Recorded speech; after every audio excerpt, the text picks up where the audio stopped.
What is up, fellow thermonuclear AFers? I am Dan Favale, coming at you with my certified fantabulous co-host, Mr. Grant Hughes. We are debuting. This is the debut of our 2023 offseason report cards, where we will implore you to remember that a C is average and passing, so please do not get mad.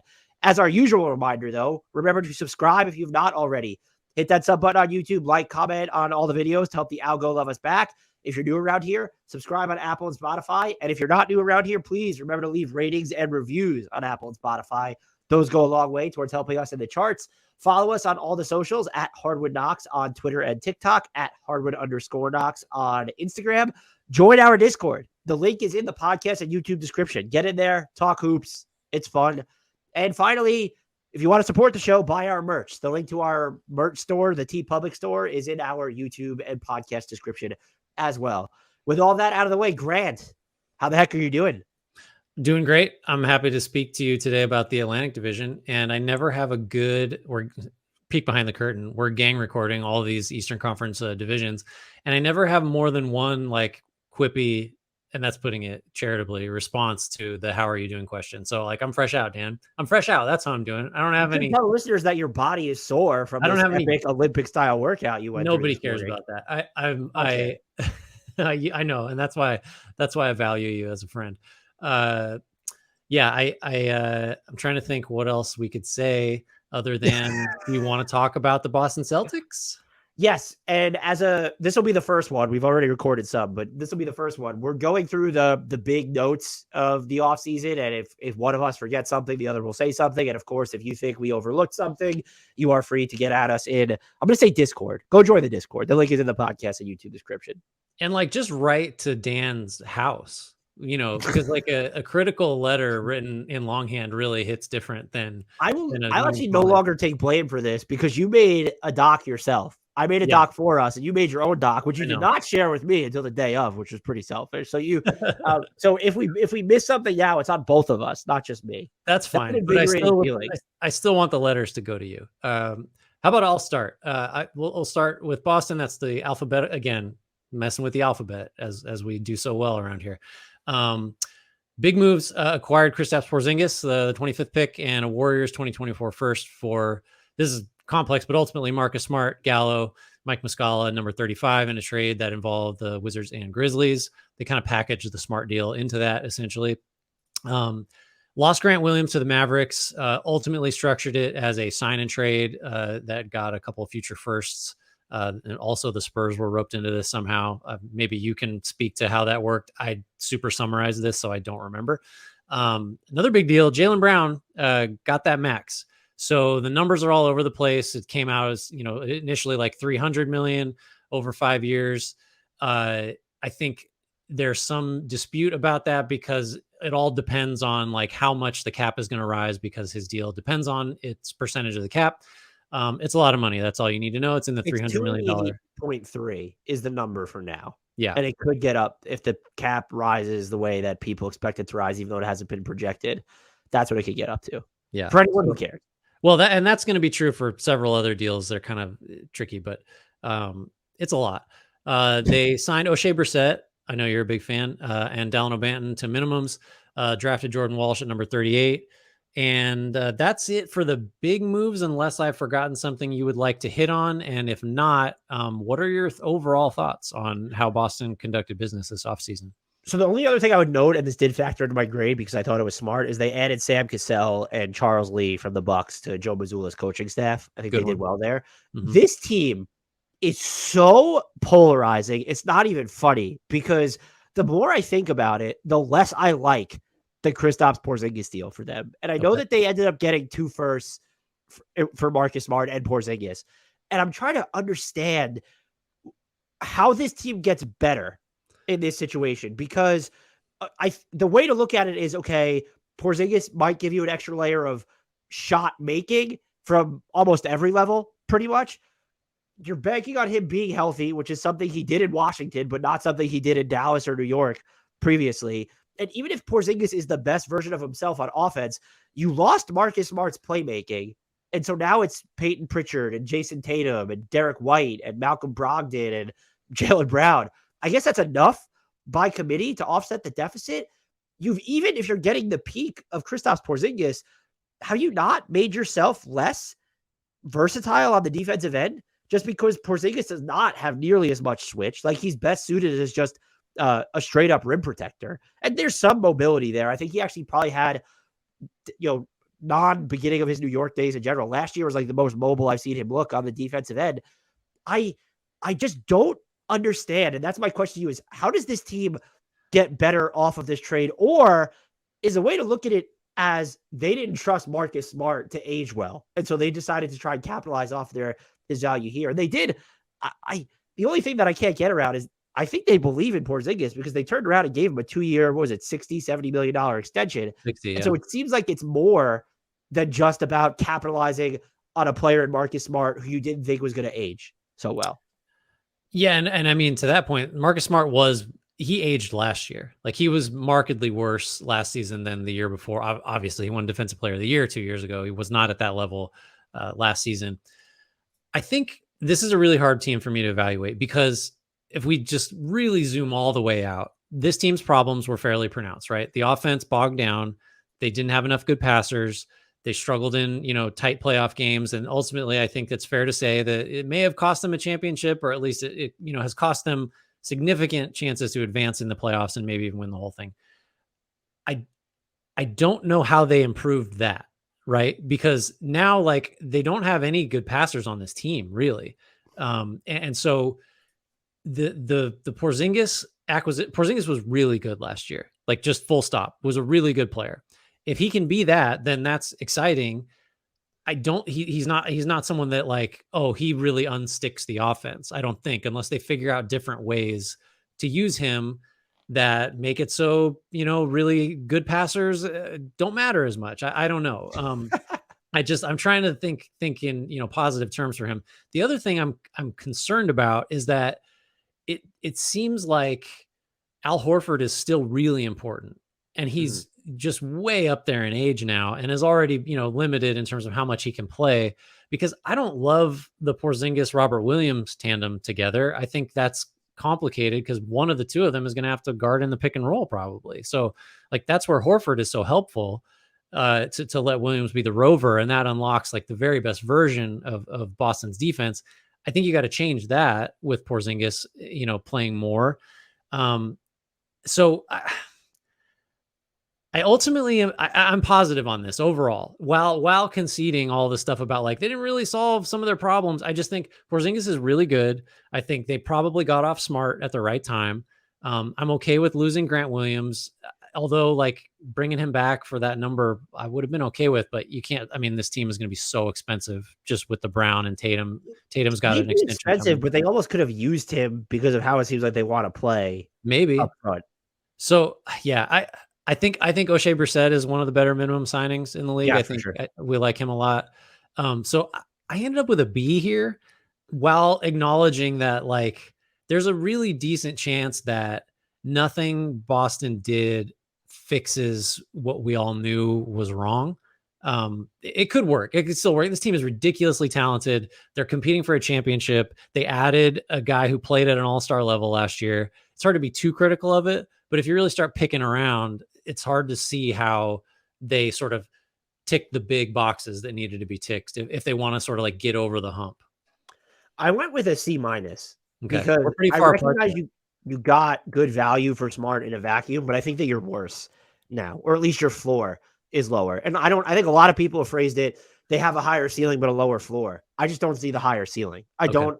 And maybe I'll understand the theory of this team when they actually roll out on the court. I think this is the team that I'm either going to be very right on or very wrong on, with no in between. I don't understand it. And you mentioned the stuff about Horford. It does kind of feel like they're betting on, we're just going to have enough collective availability from RW3, Horford, and Kristaps Porzingis to make this work, which is fine when you're not paying a boatload for all those guys. It's like, $55 million for all three, which is not astronomical when you're looking at it. Zero issues with the Jaylen Brown extension. I don't know what you thought was going to happen. Maybe they could have held out and not signed him to the full max. I just think that the way it works right now, that contract was going to be the contract. And so I think we're going to approach a reckoning of, can we sub top 20 guys ever actually be on Supermaxes. We're just not there right now. And it's an uncomfortable number, but Jaylen Brown's a really good player. And to me, he's more important to them than ever, especially defensively now that Marcus Smart is gone. So I really, it's the Porzingis swing. It makes me uncomfortable, even though, again, you could look at the value that they got. That's fine. Are you going to then parlay that value into something else? And you've already bet on the Porzingis move working out by going with that 270 extension. And I don't know about you, but like, I know the cap's going up. I don't think Kristaps Porzingis at $35 million a year is guaranteed to be this huge asset. You could go through, if he has a bad year or is injured, there's at least a 1 year where that deal just looks bad before it becomes an expiring. It just felt they took a risk, which I admire, that to me does not really address their ceiling problems, I would say. Maybe I'm wrong.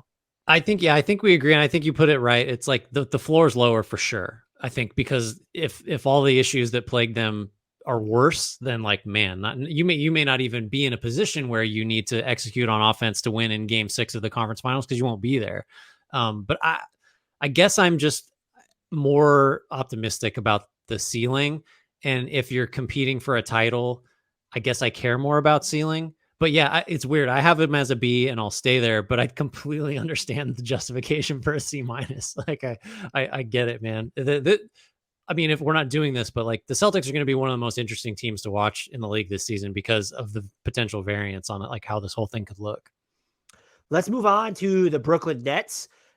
They drafted Noah Clowney at number 21. They drafted Dariq Whitehead at number 22. They signed Cam Johnson to a 4-year, $94.5 million contract that has no player options and is guaranteed for $90 million. They traded Joe Harris, Dallas's 2027 second, and Milwaukee's 2029 second to Detroit. They created a $19.9 million trade exception as part of that deal. They traded Patty Mills and Milwaukee's 2028 second rounder to Houston for Brooklyn's own 2024 second rounder. They signed Dennis Smith Jr., they signed Lonnie Walker IV, and they signed Darius Baisley. Other notes, because I know that he has a cult following, they waived Edmund Sumner. Grant, how you feeling about these Nets? Pretty good. I think, there weren't a lot of major transactions. I could understand if people bump on the Joe Harris move. It's just like, we're going to give away one of the, 5 best shooters in the league of the last half decade. But I think if Cam Johnson's the higher priority and you don't have an infinite amount of money you want to spend, I could totally justify that move. I really like their minimums more than most. I think Dennis Smith Jr. has his problems, but he's one of the best defensive guards in the league. Just, he's an all defense level defender. Lonnie Walker IV, I really am surprised that he didn't get more. I guess the market is what it is. Baisley I don't love, but for the minimum, those 3 guys could all play, and I think at least 2 of them definitely will. So at the draft, I'm not going to touch. I mean, you got picks in the 20s and then a 51st pick. I'm not going to pretend that I can envision how those guys are going to fit, if at all, into the rotation this year. So for me, I'll just give it's a C+. Nothing great, nothing terrible, slightly more good than bad. I still kind of don't know what this team is, because they lived 2 lives last year. Pre and post superstar or super team was the cutoff. I think we both love Bridges. We both love Claxton.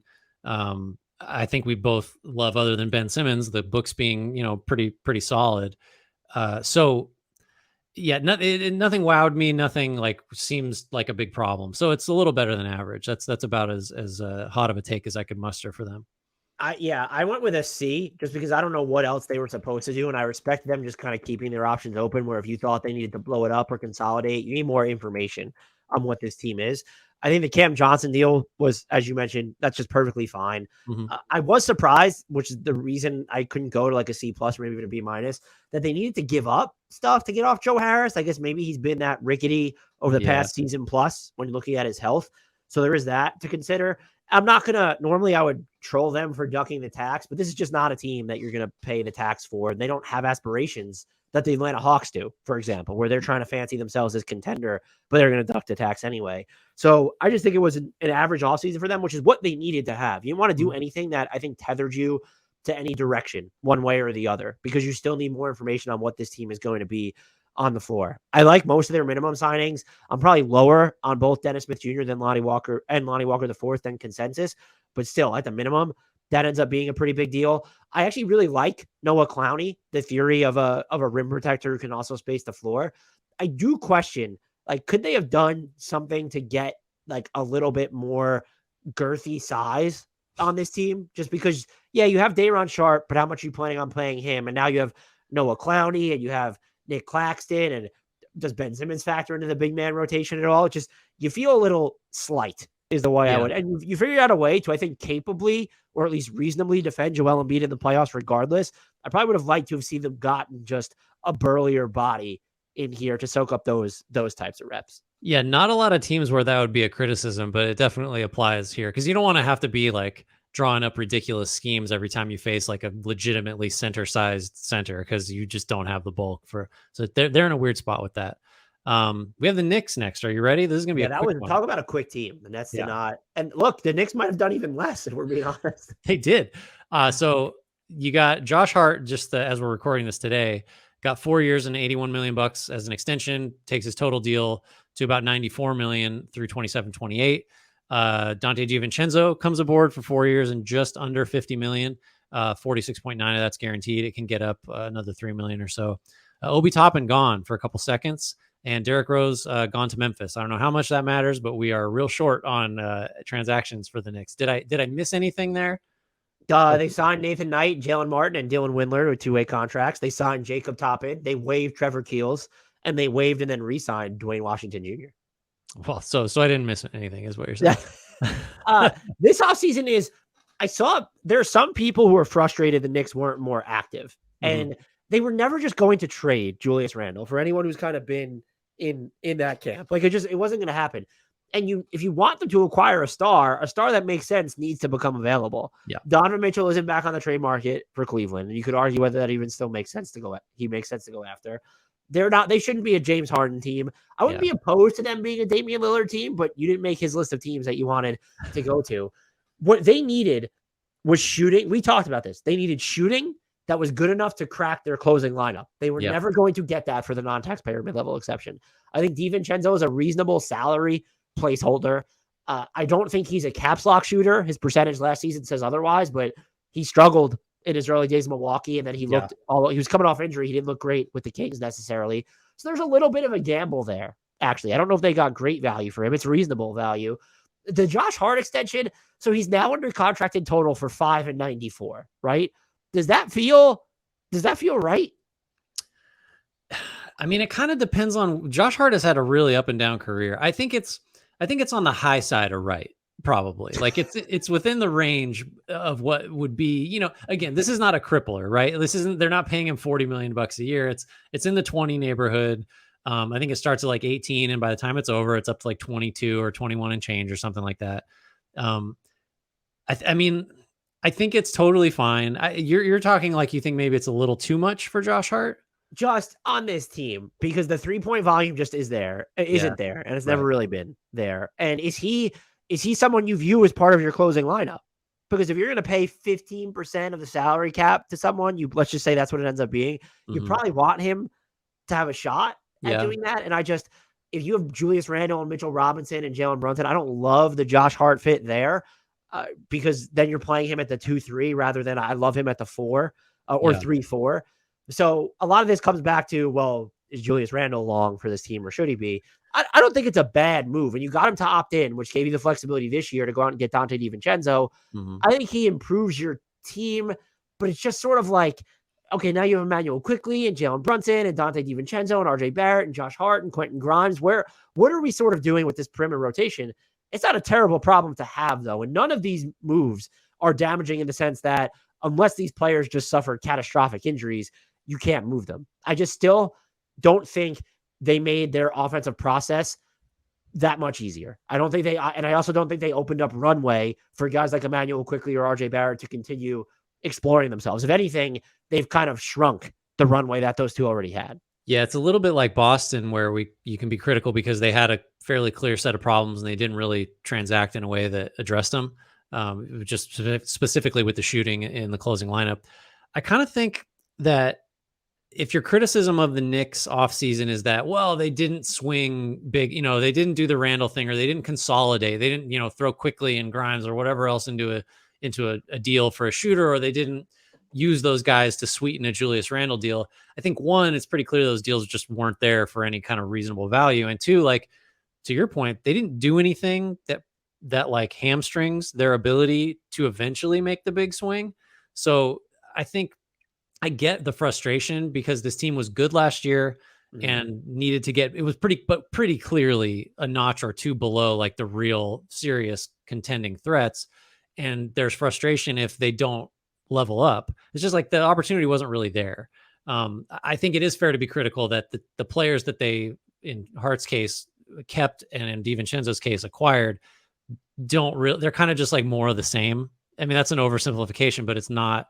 So for me, this is a C-, and just because they didn't do anything bad per se, but like the quote unquote, the way they spent their money didn't fundamentally change or, the ceiling and certainly didn't address like what was kind of wrong with the team. And look, the other thing here, and you can and should absolutely not crucify them for it. That's way too strong, but they let Obi Toppin's value erode. I didn't even talk about that. That's totally right. Yeah. And I think a lot of people framed it as they were doing sort of him a favor and like, let's keep that relationship, the agency intact, blah, blah, blah, blah, CAA, yada, yada, yada. He wasn't worth much. He wasn't worth much more than they got from, which was 2 least favorable second round picks at this point. And I understand that you didn't think Julius Randle was going to pop off the way he did. You watched him win most improved player three seasons ago at this point. Like, you had more than enough time to kind of try and make up this, ground or I should say adjust, recalibrate. And you didn't. I penalized them for that a little bit. And to your point, I want to make this clear. You already mentioned this. I mentioned this. The big swing wasn't out there. I think you could lament, should they have been in on Max Strus, like someone who gives you more functional shooting maybe than a DiVincenzo? Okay, sure.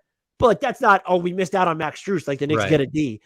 This is evidence. And I don't know, this did not factor into my grade. I want to make it clear, but I think it's a worthwhile talking point, and we know how I feel about the Knicks. This was evidence that we have seen, to use this word again, the erosion of what their best trade package is, because Obi Toppin was no longer an asset. We're talking about all these first round picks that they can move. The Detroit and Washington picks specifically, are those even going to convey? You have to ask yourself that question. The Knicks' own picks, if they're going to be good, yes, they could still be viewed in the same vein as, we got a Kings first rounder. I just think the Knicks have probably been so, I would say, mostly rational with how they've gone about building their team and how the front office has reacted. Those first round picks are not going to bowl you over unless you're giving out a bunch of them, where it's what we saw the package was when Cleveland went all in on Donovan Mitchell or Minnesota went all in on Rudy Gobert. And Emmanuel Quickly's extension eligible. So he's either, even if you don't extend him, he's not going to be super valuable to trade knowing you have to pay him, or is he going to be as valuable coming on his next deal? RJ's already been paid. We have just slowly seen the gradation of their best trade package go from, wow, the Knicks are best positioned to land this star, to now, okay, yeah, they can still make an offer. Will it be the best offer? The answer is no. We've already seen them get outbid when it came to Mitchell, which is, again, fine.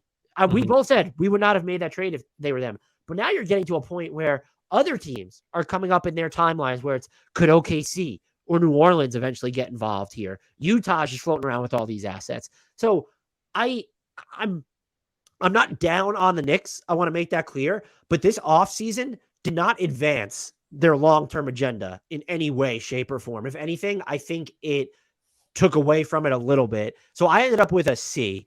I wanted to go a little bit lower because I think that they missed the boat on Obi Toppin, but I do think to get someone who's as talented in theory as DiVincenzo just for like the minimum, I think an average offseason is perfectly fair, because you look at that and say, okay, well, they didn't do anything that they shouldn't have, where there might have been the impetus of where we just made it to the second round. We have to get better. We have to do this, even if it's not worth it. And they did resist that temptation. I'm going to ask you like a philosophical Knicks question, because you've been through forever. It was, we're going to wait, or we're going to just hunt, whether it's back to the Kevin Durant offseason, we're like, we're going to bring in these stars. We're biding our time. And it just like, it didn't work out, or you go back farther. Like, we're going to pay Amari Stoudemire a ton of money. We're going to trade for Carmelo, all this other stuff. You've got the team so we can get him.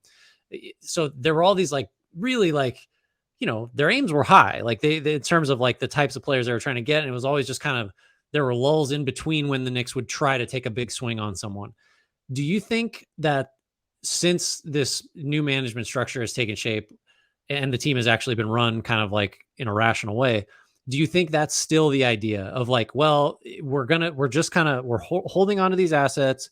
We're waiting for like the big trade or signing or signings that are going to really change our fate. Signings are a little harder now because of their current commitments, but like, is it that, or is it more like we're just going to try to run a sane operation that doesn't grossly overpay for guys? We're going to be good. We're going to be in the playoffs.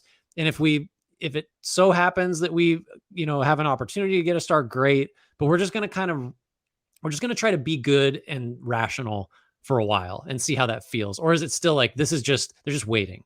They're trying to do both, but they're just waiting. They're biding their time. And quite frankly, they have to, because there's no one on the roster right now that you look at and say, yeah, there's Jalen Brunson, but who's going to become our second North Star? And there's just no one the RJ Barrett ship has sailed on that front, quite frankly. And because you're so capable now, you're probably not going to be in a position to draft that individual either. And so I think they're just waiting, which again, it's fine. I don't think it's a C. And I could probably be talking to a C- just because I feel like I didn't love anything they did, but I'm trying to step away and say the Josh Hart contract is just reasonable. They didn't overpay, I don't think. And if they did, it was by a hair. Donte DiVincenzo, if he's the player he was last season, ends up helping you a ton. Yeah. I think it's interesting that the Knicks are kind of they're a little better than like in the quote unquote middle, but they're sort of ducking a lot of the criticism that we level at other like middling teams like Chicago, or I don't know who else to throw in there. And I think it's just because they haven't gone and done the DeRozan signing or like the Levine extension. Like they haven't, or the Vucevic trade. Like they haven't made those types of moves. Just piling on Chicago right now. Yeah, you're just like this is the Chicago section, like snuck into the New York.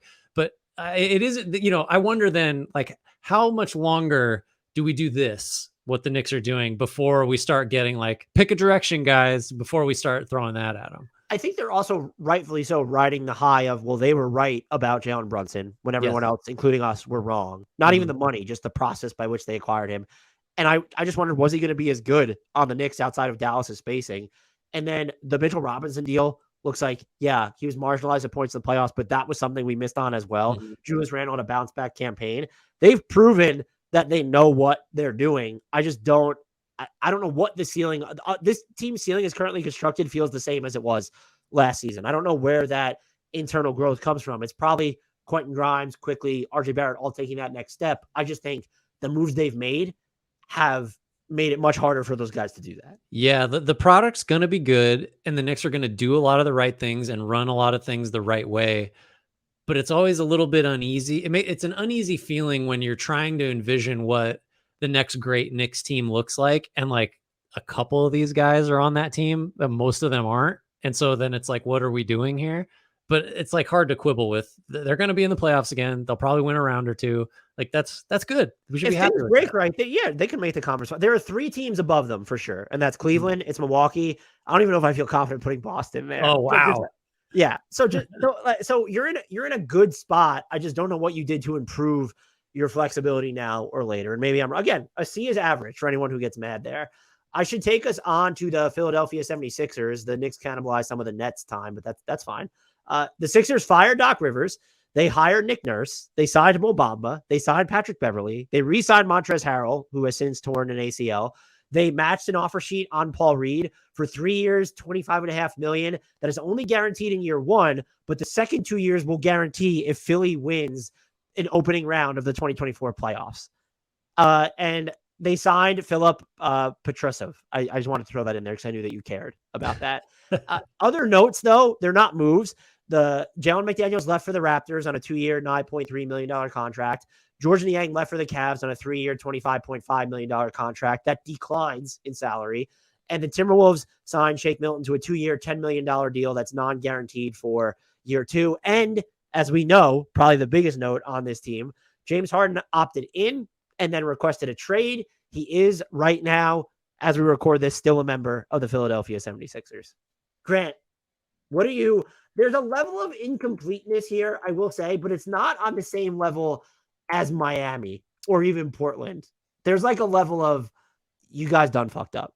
Yeah, that is we could stop there. I think that's our assessment. No, I think that's right. Like, so we've talked about downside risk a couple times. The downside here of just, Harden is going to make it uncomfortable. Like that's just what happens, it seems like. And this isn't the case of the Heat. The Heat were incomplete when we did them, which will air later, for like a completely opposite reason. It's like, well, they might get this guy. For the Sixers, it's like, well, they're incomplete because they might trade this guy, Harden, but we don't know what that's going to net them. It's like, is he what are the whatever the Clippers package is, like maybe it replenishes some depth, but you're just not going to get someone that's, and Harden was like, I'm not a big Harden fan, generally speaking, but like he was an all-star player last year. He was very good for a lot of the season. The playoffs he was like, when you look at some of the catch-all metrics, like he should have been a shoe-in for all NBA. Yeah. No. And I mean, the playoffs went how they went. We got some real highs and we got some lows. We got some real Harden lows in there just to make sure that the narrative stayed what it was. So it's an F. It's an F right now for me. And there is a / incomplete there because it could definitely get better. But I think maybe what we haven't talked about, and maybe you could speak to this, is like what has happened to this offseason and it does have like tails that go further back a year or so involving Harden and involving Morey.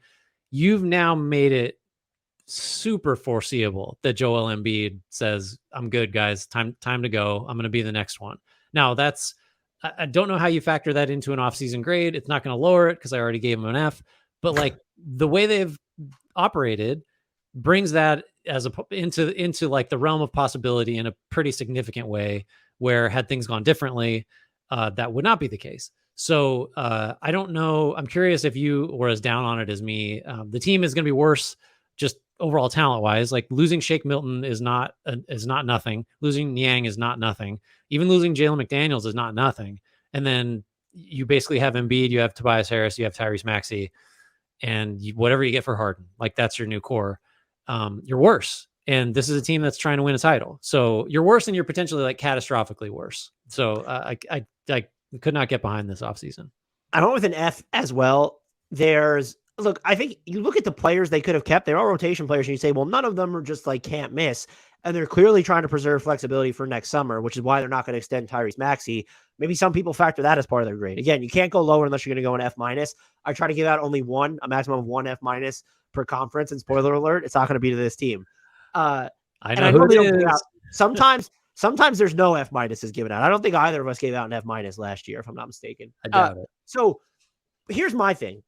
The two things that stand out. So forget the players that left, I think I'm most uncomfortable with Jalen McDaniels leaving just because of what they gave up to get him, and you kind of need that type of player. Let's start here with the Harden stuff. You know what happened last offseason where he took that pay cut. And the reports now are you were only willing to go 1+1 on him this year. Even if that was for the full max, like I understand why Harden's kind of aggrieved. I don't think he has necessarily a ton of leverage. I think he's better equipped to navigate this than Damian Lillard because he will make shit uncomfortable for everyone. Right. But I kind of get it. You asked him to take this pay cut. And yes, you could say, well, we're playing the market. Who is going to give him that money? I feel like they really mishandled. Did they really envision Harden going from taking this 1+1 to then taking another 1+1 so that you could float cap space that would either entail one, getting rid of him, or two, him taking another pay cut? I don't understand that. And then two, why do you care so much about cap space now? We just saw that it's not going to do anything. Like, yeah, maybe you get a Fred VanVleet level player. And if the idea is we're going to get OG Anunoby from the Raptors, is OG Anunoby the guy that you plan your entire 2 years worth of cap space around? Is that the guy? And then, oh, hey, also, you just hired his former coach in Nick Nurse, who I think is probably a tactical upgrade over Doc Rivers. So let's give them that. That's the F+ move of the offseason.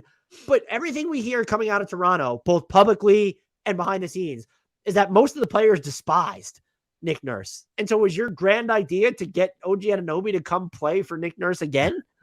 Did OG Anunoby have that type of relationship with Nick Nurse? I don't understand what they're doing. And you've now created, at best, unless Harden has a change of heart, but they're tracking towards a gap year with Joel Embiid, and you just don't have that kind of time to squander. You need to operate with more organized urgency. And this is like very laissez-faire, like aimlessness, it sort of feels like right now. And the only thing that I think can change this grade is, do they somehow get enough out of a James Harden trade to turn around and then acquire another star? But even then, I'm like, if you go from having James Harden, you get this asset package back, but you still need to include Tyrese Maxey to get that other star, you now have to bake that into the opportunity cost of, this next player cost us James Harden and Tyrese Maxey. Mm-hmm. Because I don't think you can trade one first-round pick right now. You can trade one. So are you getting enough back in a James Harden trade to attach to that one first-round pick to keep Maxey and then go get a star? I guess we should leave open the possibility, but it's not going to happen from the Clippers. That's for sure. So it's an F. It's a TBD, because we do need to see how this plays out, but right now it's an F. Yeah, nothing to add. Just other than every team has like a spectrum of possible outcomes, like small picture, big picture. The Sixers just added a big section of like, this is disastrous. Like, we are going to be starting over after we trade Joel Embiid, which you'll get a lot for him, but like that's now a very big part of their possible future, scenarios. Not great. Let's see. Do I have the Raptors or do you have the Raptors? You have the Raptors. All right, here we go. We signed I play for the Raptors now. Did you know that? They signed Jakob Poeltl to a 4-year, $80 million deal with a player option. Gary Trent Jr., surprisingly to me anyway, opted in for $18.6 million. Dennis Schroeder is on board for 2 years and 25. Jalen McDaniels, we just talked about him with the Sixers, 2 years, $9.3 million. Otto Porter Jr. opted in after just basically missing the entire year. That was not a surprise. $6.3 million for him. The Raptors drafted Grady Dick at number 13. They fired Nick Nurse and hired Darko. I've spelled it wrong, so I can't read it now. Where is it on your sheet? I think it's Darko Rajakovic. Rajakovic. I knew it was like Stojakovic. What did I write? I wrote Jajakovic. Terrible. Lost Fred VanVleet. I'm sure we'll discuss that. And lost Delano Banton. And did I miss anything of consequence other than that? I feel like you weren't critical enough while you were going through the list of moves as like kind of a what the fuck face. And they waived that for you. I was going to give you the runway there. They waived Joe Wieskamp. That matters. But you mentioned Gary Trent Jr. And congratulations, by the way, to Garrett Temple for continuing his run of just being a locker room, getting paid to be a locker room. Come fix our disastrous locker room. So there's the Pascal Siakam trade rumors that are floating around out there. I assume a Gary Trent Jr. extension is going to be coming, because like I said, I couldn't identify the team that was going to pay him more, but I was surprised that he opted in. So those were the other two notes. This team, you talk about a disastrous offseason. This is now the second time in a row they let a franchise cornerstone walk for basically nothing. And you know what's even more egregious? You could argue they think Kyle Lowry is solid. He was past his heyday. They got Precious Achiuwa out of him. Fine. Fred VanVleet left for 2 years, 2 guaranteed years, and you couldn't muster up like the ability to, we'll be in the tax, but we'll figure out how to cut that down later. Maybe it's a Chris Boucher trade, and do we get rid of Otto Porter Jr.? Do we move those other pieces around? And yet you turn around after giving up a top 6 protected first-round pick for Jakob Poeltl. He kind of had you in the bird rights trap. You just gave $20 million a year, which is still, let's say, 15% of the salary cap moving forward, to someone who probably can't close games for you right now because of his free throw shooting, at least not most of the games. And part of the reason you did that is because you traded a lightly protected first rounder for him. Like, so we definitely, let's throw the good money after bad now. I mean, I don't know how you factor that into the offseason, but like the trade they made to get him is very much part, I think, of why they paid him what they did to keep him. And by the way, you let the player who assisted on 1/3 of his baskets just leave for nothing, for no compensation. You don't get to spin that in a good way. Okay, Dennis Schroeder might be fine. Jalen McDaniels, nice signing. Your floor spacing is dog shit, even more than it was so last season. And I like the Grady Dick pick, which is the saving grace of this offseason. But like, this team is going through, and it's not just this summer, it's now a years-long existential crisis.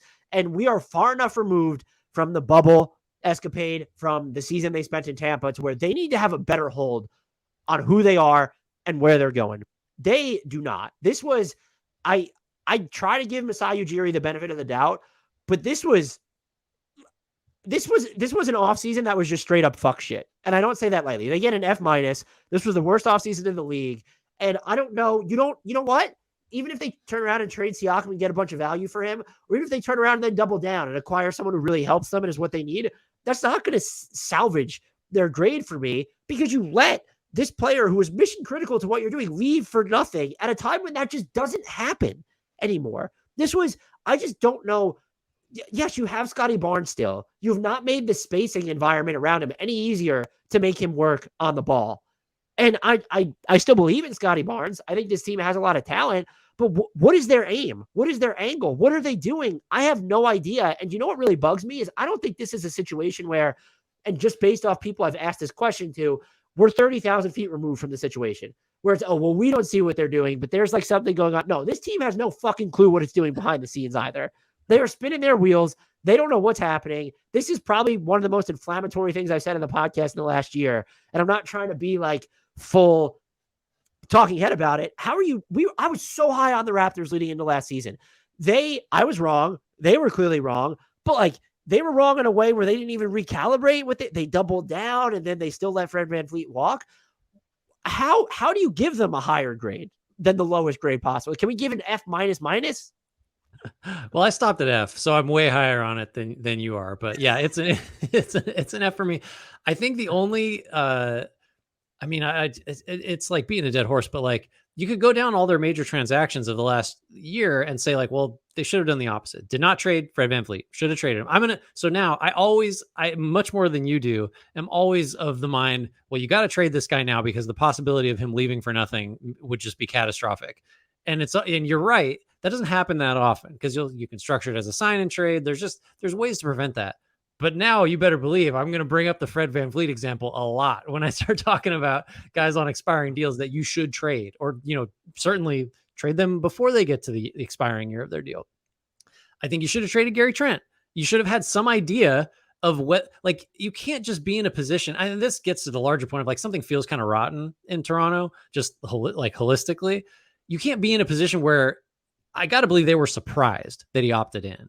I assume, because if you'd had conversations and that was going to be his plan, I think you probably would have traded him, and you just don't make the Pirtle trade full stop, because what was the purpose of that? Like, just were you trying to get better last year? Do you think he's a key piece of if he's the key piece of a team going forward? What is that team supposed to be?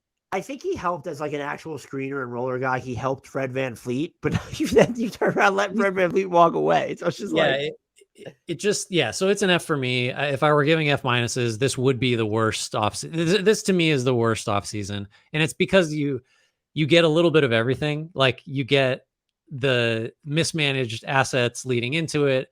You get a bad signing. You get the big picture of like, this team just does not seem to have a handle on like what direction it's going or how to get there. So you get it all with Toronto. You want to take us out of here? Yeah, let's end on that note. As always, thank you for listening. Rate, review, subscribe wherever you listen. Check us out on YouTube. Leave some comments there. Make sure the algorithm loves us. And you can tell your friends. You can tell your enemies. You can buy our merch. The link for that is in the YouTube description. And let's see what else. Well, we'll talk about Discord. Join our Discord. Follow us on our socials at HardwoodKnocks on Twitter and TikTok, at Hardwood_Knocks on Instagram. And as always, we will close with a shout out to Frank Ntilikina, who has a new team. We're going to talk about that a little more later. And apologies to Jared Allen.